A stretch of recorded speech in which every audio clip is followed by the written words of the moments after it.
할렐루야. 오늘도 수요 예배에 오신 우리 성도님들 주님의 이름으로 사랑하고 축복합니다. 오늘도 우리가 영상으로 함께 영상 드릴 텐데 주님께서 기뻐하시고 기뻐 받으시는 그런 복된 예배가 되었으면 좋겠습니다. 우리 다 같이 사도신경 고백하시면서 오늘 수요 예배를 시작하겠습니다. 전능하사 천지를 만드신 하나님 아버지를 내가 믿사오며 그 외아들 우리 주 예수 그리스도를 믿사오니 이는 성령으로 잉태하사 동정녀 마리아에게 나시고 본디오 빌라도에게 고난을 받으사 십자가에 못 박혀 죽으시고 장사한 지 사흘 만에 죽은 자 가운데서 다시 살아나시며 하늘에 오르사 전능하신 하나님 우편에 앉아 계시다가 저리로서 산자와 죽은 자를 심판하러 오시리라. 성령을 믿사오며 거룩한 공회와 성도가 서로 교통하는 것과 죄를 사하여 주시는 것과 몸이 다시 사는 것과 영원히 사는 것을 믿사옵나이다. 아멘. 우리 다 같이 찬송가 90장 같이 고백하시겠습니다.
아멘.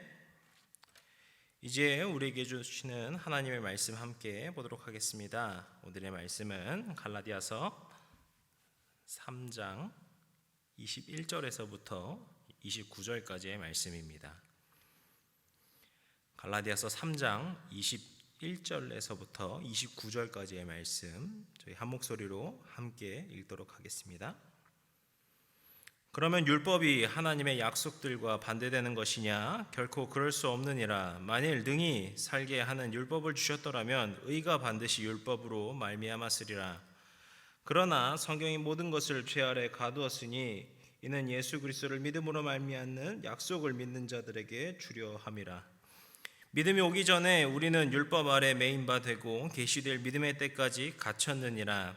이같이 율법이 우리를 그리스도께 인도하는 초등교사가 되어 우리로 하여금 믿음으로 말미암은 의롭다 함을 얻게 하려 함이라. 믿음이 온 후로는 우리가 초등교사 아래에 있지 아니하도다. 너희가 다 믿음으로 말미암아 그리스도 예수 안에서 하나님의 아들이 되었으니 누구든지 그리스도와 합하기 위하여 세례를 받는 자는 그리스도로 옷 입었느니라.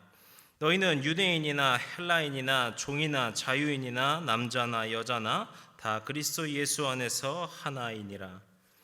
너희가 그리스도의 것이면 곧 아브라함의 자손이요 약속대로 유업을 이을 자니라.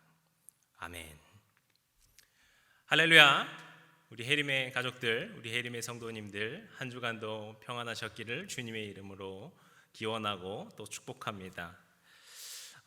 이제 여름이 본격적으로 시작되는지 막 저도 이제 땀이 나고 막 날씨도 더워진 것 같아요.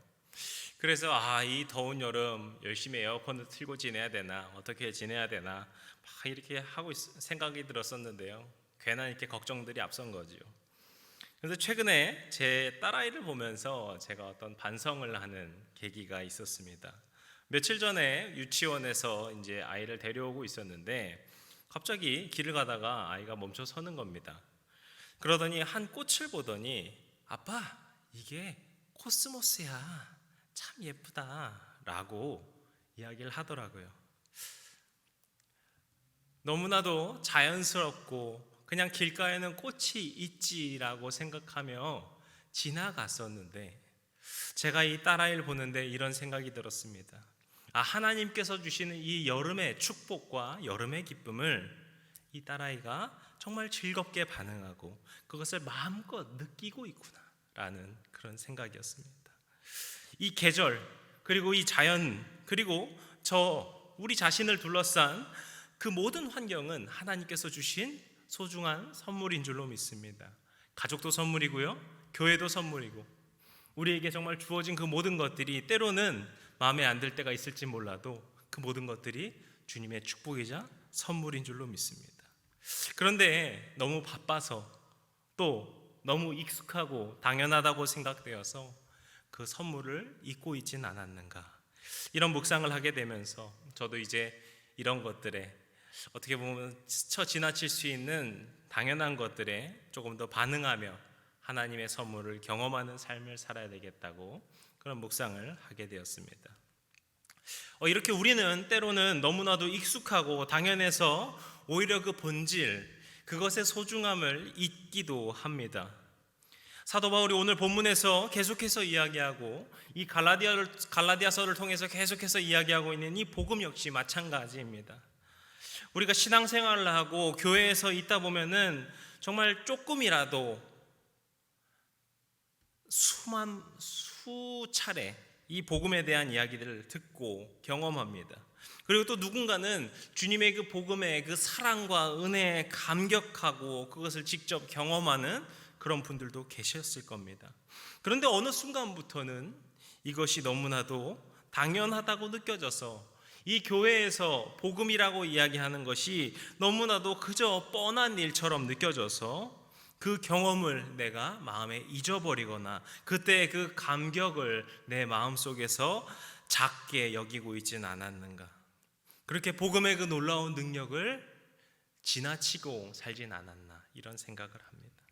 오늘 이 시간 우리 모두 주님의 말씀을 또 묵상하면서 이 사도 바울의 갈라디아서 말씀을 묵상하면서 그 길가의 코스모스를 발견하는 기쁨과 같이 우리도 다시금 주님의 그 복음의 참 기쁨과 놀라운 그 은혜를 마음껏 누리는 그런 시간이 되었으면 좋겠습니다.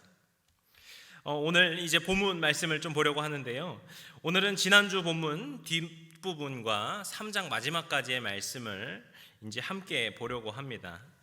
이 말씀을 통해서 사도 바울이 지금 갈라디아서에서 계속해서 이야기하고 있는 이 복음의 능력이 무엇인지, 그리고 복음이 우리에게 요구하고 있는 것이 무엇이고 그것에 부응하는 삶이 무엇인지에 대해서 우리가 또 함께 볼 수 있으리라 생각됩니다.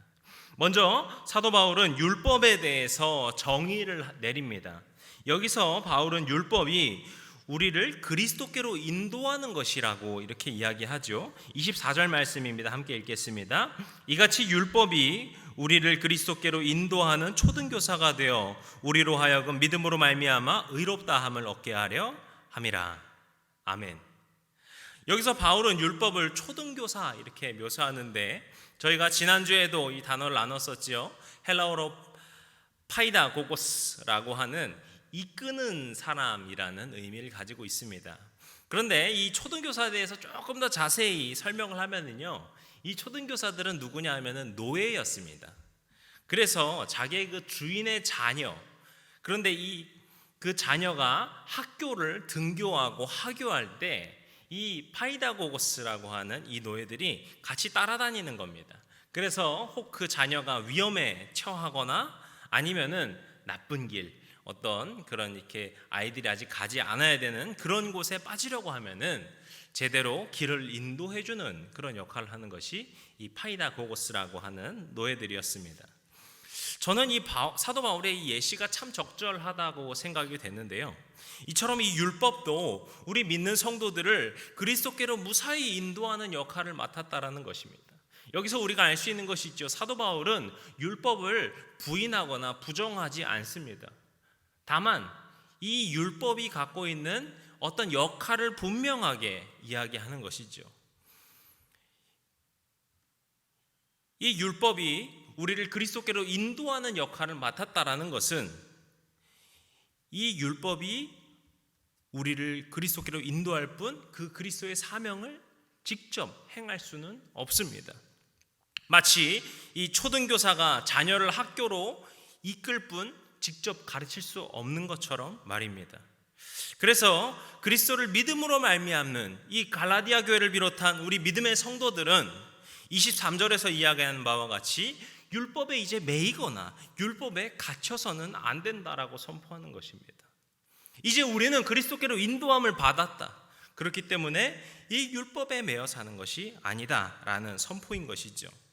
그런데 우리가 조금 더 나아가서 이런 고민까지 해봐야 될 것 같습니다. 그렇다면 이 율법이 그리스도께로 인도한다는 말, 그것이 어떤 의미일까요?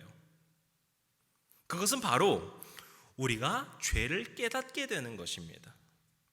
바울은 갈라디아서에서는 이것이 율법이 우리를 그리스도께로 인도한다라고 좀 부드럽게 완곡해서 표현하고 있는데요, 이러한 부분을 또 자세하게 설명하고 있는 로마서에서는 율법의 역할을 조금 더 분명하게 이렇게 설명합니다. 로마서 3장 20절인데 제가 읽어드리겠습니다.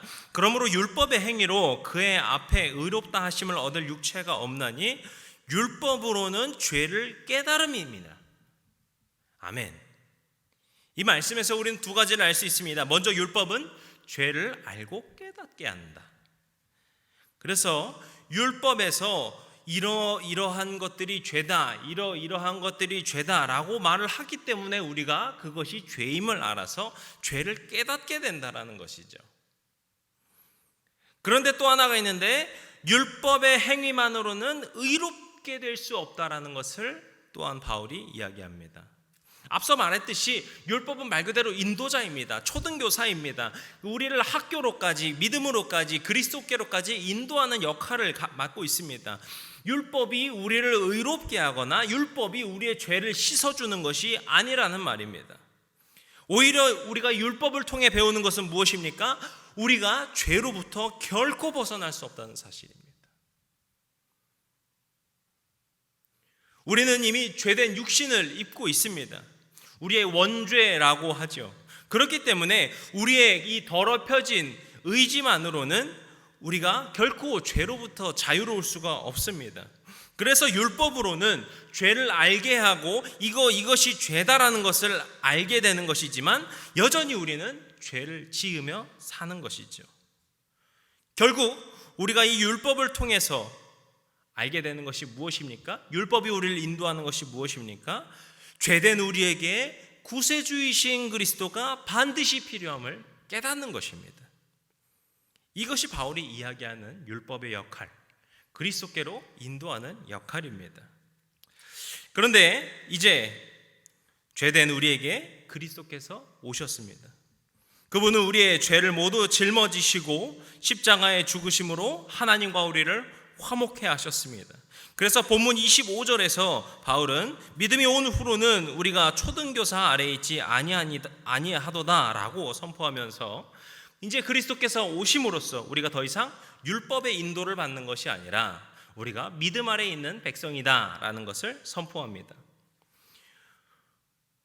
우리에게 찾아오시고 지금도 우리와 함께 하시는 주님께서 믿음의 성도들 각 사람의 삶에서 일하시고 우리를 그 죄로부터 구원해 주시는 것이지요.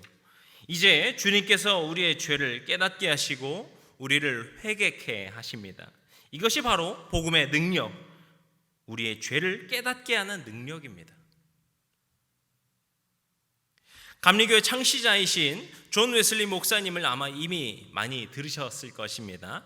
그런데 이 존 웨슬리 목사님은 하나님의 그 구원을 설명할 때 오롯이 하나님의 은혜로서 이렇게 쭉 설명을 하시는데, 이게 무슨 말이냐면요, 의롭게 하시는 은혜와 거룩하게 하시는 은혜와 완전케 하시는 은혜와 이러면서 이 구원의 단계를 쭉 설명할 때 항상 은혜로서 설명을 합니다.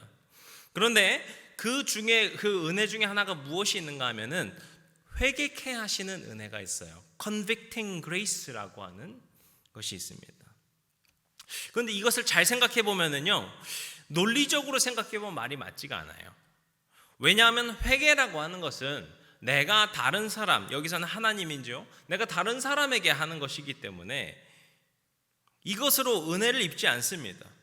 하나님께서 나를 용서하시는 은혜라고 하면은 뭔가 논리적이고 무슨 말인지 알겠는데, 회개는 내가 하는 건데 이 회개가 왜 은혜인가? 이렇게 생각이 되실 수도 있을 거예요. 그런데 이 회개야말로 복음의 핵심이고 하나님의 그 구원 사역의 시작이라고 설명을 합니다.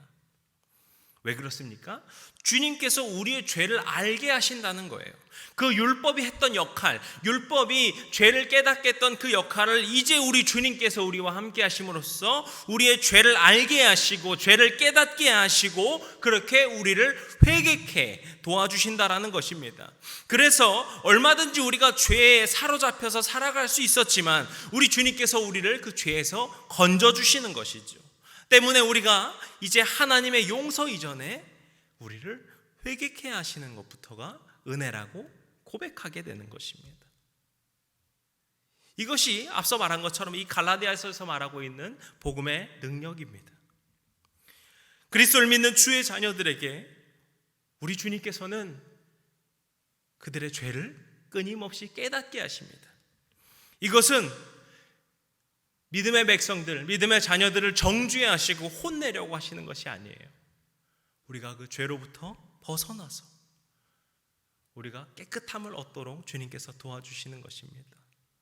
그 죄 앞에 우리는 우리 스스로의 힘으로는 결코 그 죄로부터 벗어날 수 없음을 또한 깨닫게 하시고 이제 예수 그리스도로 말미암아 죄를 씻김받고 구원받게 됨을 경험하는 것입니다.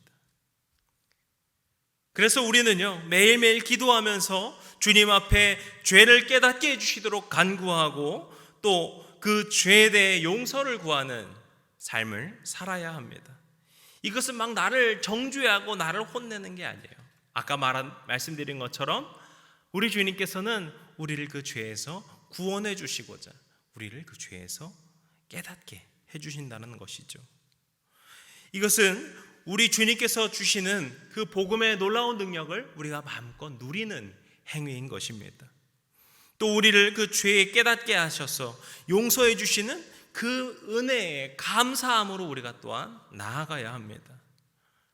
그렇게 우리가 감사와 고백으로 나아갈 때 우리 주님께서 우리의 삶을 또한 더욱더 축복하시고 날마다 인도하여 주시는 것입니다. 오늘 우리의 이 심령 가운데 죄를 깨닫게 하여 주시는 그 주님의 은혜와 그 복으로 나아가시는 주님의 복된 자녀가 되시기를, 또 이제 그 죄에서 벗어나서 자유하는 그 기쁨의 행복한 삶을 마음껏 누리시는 우리 주님의 거룩한 자녀들 되시기를, 주님의 복된 자녀들 되시기를 주님의 이름으로 간절히 축복합니다. 그리고 저희가 방금 나눈 것이 무엇이었습니까? 하나님께서 우리 주님께서 우리의 죄를 깨닫게 하여 주시는 그 복음의 능력, 그 죄를 깨닫게 하시는 은혜에 대해서 나눴는데요, 우리가 그 은혜에 감사하는 것에 그치는 것이 아니라 그 은혜에 또 반응하는 우리의 삶이 필요합니다. 복음은 우리에게 단 하나 요구하고 있는 것이 있는데 그것이 바로 우리의 소속과 정체성을 완전히 주님께로 옮기는 것입니다. 오늘 본문 마지막 절 29절 함께 읽겠습니다. 너희가 그리스도의 것이면 곧 아브라함의 자손이요 약속대로 유업을 이을 자니라. 아멘. 바울은 갈라디아 성도들을 어떻게 표현하고 있습니까? 그리스도의 것이라고 표현하고 있어요. 주님을 믿는다는 말은 이제 우리가 그리스도의 것, 그리스도의 소유가 되었다라는 고백입니다. 그래서 우리 성도들이 스스로를 부를 때 우리를 그리스도인이다 라고 부르는 것입니다. 이제 우리가 세상에 소속되지 않고 오직 주님께만 소속되었다, 나의 정체성을 주님께만 두겠다라고 하는 선포와 같은 것이죠. 저희가 지난주에도 나눴지만 바울은 여기서 세 가지로 믿음의 백성들을 표현하고 있는데, 이 표현들에서 다양한 그 정체성의 변화, 그 정체성이 사로잡히게 되는 것을 우리가 살펴볼 수 있습니다. 먼저 26절에서 나오는 하나님의 아들이 되었다라는 고백을 우리가 볼 수 있는데요, 여기서 이 아들이 되었다, 자녀가 되었다라는 것은 어떤 의미입니까? 우리가 하나님의 가족이 되었다는, 우리가 그 공동체로서의 정체성이 바뀌게 된 것입니다. 그리고 27절 앞부분에 보시면은 우리가 그리스도와 합하기 위해 세례를 받았다라고 이야기하는데, 여기서 합하여졌다라는 말은 into Christ, 그러니까 그리스도 안으로 들어왔다라는 의미입니다. 이것은 이제 세상이라는 곳에서부터 구별된 정체성, 오직 주님 안에서 속하여진 정체성을 이야기하는 것입니다. 그리고 마지막 27절 뒷부분에서는 그리스도로 옷 입었다라고 이야기하는데요, 여기서 이 옷 입었다라는 단어가 참 재미있는데 헬라어로 엔디오라고 하는 단어입니다. 이 엔디오라고 하는 이 단어의 원래 의미가 뭐냐면요, 옷에 뭔가 물이 스며들었다라는 의미예요. 그래서 우리는 뭔가 옷 입었다라고 하면은 이렇게 겉을 이렇게 뒤집어 싸고 있다가 나중에 필요하지 않으면 벗고 이런 걸로 생각할 수 있는데, 여기서 말하고 하는 내가 옷 입었다라고 하는 것은 내가 완전히 그리스도로 스며들게 되고 내가 그리스도로 녹아들어서 나의 정체성이 완전히 주님께로 변화되었다라는 고백입니다. 이렇게 이 모든 표현들은 우리 모두가 자신의 정체성, 우리의 소속을 완전히 주님께로 변화되는 것을 의미하고 있습니다. 우리는요, 주님으로부터 죄를 깨닫고 회개할 수 있는 정말 놀라운 은혜를 입었습니다. 그런데 이 말을 우리가 잘못 해석하는 경우가 있어요. 그래서 이제 주님께서 회개해 주시니까, 용서해 주시니까 이제 죄를 얼만큼 지어도 주님께서 다시 용서해 주시겠지라고 잘못 이해하는 경우가 있습니다. 그런데 이것은요, 올바른 믿음이 아니겠죠. 주님의 은혜로 우리가 회개하는 것, 그리고 이 회개에 지나서 우리에게 무엇이냐? 하나님께서 우리를 의롭게 여겨주시고 우리를 거룩하게 인도하여 주시는 성화의 삶이 또한 있습니다. 이제 더 이상 죄의 노예로 살지 않고 또 율법에 매여 살지 않고 오직 주님의 은혜로 말미암아서 우리의 삶이 거룩한 삶으로 회복되도록 우리 주님께서 우리를 덧입어 주신다는 것입니다. 우리가 그렇게 살기 위해서는 우리의 이 정체성이 완전히 변화되어야 한다는 것이죠. 사도 바울이 말하고 있는 이 복음은, 우리 주님의 그 놀라운 복된 소식은 단순히 이전에 있었던 죄를 용서해 주겠다, 앞으로 있을 죄를 용서해 주겠다라고 하는 수동적인 것에 그치는 것이 아니라 앞으로 그 죄를 정복하고 그 죄로부터 승리하는 삶, 그리하여서 그 누구보다도 복되고 행복한 삶을 주님께서 그렇게 인도하여 주시겠다라는 약속을 해주신다라는 것입니다. 사랑하는 성도 여러분, 오늘 우리의 삶이 주님께 완전히 속하여지고 그렇게 변화가 되는 믿음의 도전이 있으시기를 주님의 이름으로 축복합니다. 우리의 심령 속에 주님의 그 복음을 완전히 받아들이고 이제 주 안에서 변화됨으로써 주님의 은혜를 또한 더욱 마음껏 온전히 매일매일 누리시기를 축복합니다. 우리의 삶과 그 모든 것을 주님 앞에 맡겨드릴 때 우리 주님께서 우리를 복된 길로 인도하여 주실 것입니다. 날마다 주님의 그 은혜와 사랑을 경험케 하여 주실 것입니다. 주님의 그 복음에 반응함으로써 나아가셔서 놀라운 변화의 삶을 꿈꾸시는 우리 모두가 되었으면 좋겠습니다. 제가 이제 이 말씀을 정리하면서 한 가지 묵상을 하게 되었는데, 오늘 이 찬송가, 우리가 함께 불렀던 찬송가가 있죠. 참 제가 이 말씀을 준비하는데 이 찬송가가 제 입에 이렇게 맴돌았었습니다. 이 앞에 보면 이렇게 시작을 하죠. 주 예수 내가 알기 전 나를 먼저 사랑했네. 이것이 무슨 의미입니까? 우리가 주 예수를 알기 전에, 내가 그 복음을 알기 전에, 그 복음을 심령 속에 받아들이기 전에는 나만을 사랑하고 나 혼자 즐거워하는 삶에 만족하며 살았습니다 라고 고백하는 것입니다. 그런데 뒤에 어떻게 고백합니까? 하지만 우리 주님께서 그 크신 사랑을, 그럼에도 불구하고 베풀어 주셔서 내 영혼을 거듭나게 하시고 변화시켜 주셨다라는 것이죠. 그래서 마지막 3절에 보시면 어떻게 고백합니까? 내 진실하신 친구여 큰 은혜 내려주사 날 항상 보호하시고 내 방패 되어 주옵소서. 그 풍성한 참 사랑을 네 능히 끊을 소냐? 구원하신 예수는 참 좋은 나의 친구. 복음으로서 완전히 변화될 때, 정말 내가 힘든 일이 있을 때 나의 방패가 되시고 나를 보호해 주시는 주님, 우리를 끊임없이 그 풍성한 사랑으로 품어주시고 인도하여 주시는 주님, 우리가 주님의 그 복음에 반응하며 우리의 삶을 주님께 맡겨드릴 때, 우리의 삶의 정체성을 복음의 정체성으로, 그리스도의 정체성으로 완전히 옮길 때 우리 주님께서 그 크신 사랑을 날마다 베풀어 주시고 그것을 경험하는 삶을 산다라는 것입니다. 오늘 우리가 이 말씀 다시 한번 묵상하면서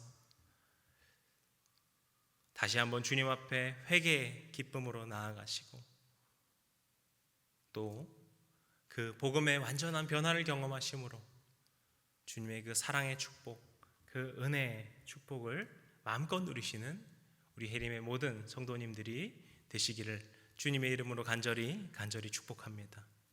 기도하시겠습니다. 오늘 우리를 사랑으로 베풀어 주시고 주님의 그 끊을 수 없는 사랑으로 품어주시는 주님, 주님 이 시간도 우리를 그 크신 사랑의 눈으로 바라봐 주시고 베풀어 주시사 우리를 변화시켜 주시는 주님의 은혜를 허락하여 주시옵소서. 우리가 주 안에서 온전케 되는 그 놀라운 축복을 경험하게 주님 도와주시옵소서. 이 시간 말씀으로 나와서 주님의 그 말씀에 무릎 꿇고 나아가는 주님의 백성들, 이제 우리 주님께서 변화시켜 주시고 새롭게 하여 주시는 그 놀라운 축복을 주님께서 허락하여 주시옵소서. 날마다 주님께서 그렇게 인도하여 주시고 그 은혜를 베풀어 주실 줄로 믿습니다. 우리가 그 복음에 당연한 것으로 여기는 것이 아니라 매일매일 감사함으로 나아갈 수 있는 주님의 복된 자녀들 되도록 주님 도와주시옵소서. 이 모든 말씀 살아서 역사하시고 우리를 사랑의 눈으로 품어주시는 우리 주님 예수 그리스도의 이름으로 기도드렸습니다. 아멘. 주기도문으로 오늘 예배를 마치겠습니다. 하늘에 계신 우리 아버지여, 이름이 거룩히 여김을 받으시오며 나라의 임하옵시며 뜻이 하늘에서 이룬 것 같이 땅에서도 이루어지이다. 오늘날 우리에게 일용할 양식을 주옵시고 우리가 우리에게 죄진 자를 사하여 준 것 같이 우리의 죄를 사하여 주옵시고 우리를 시험에 들게 하지 마옵시고 다만 악에서 구하옵소서.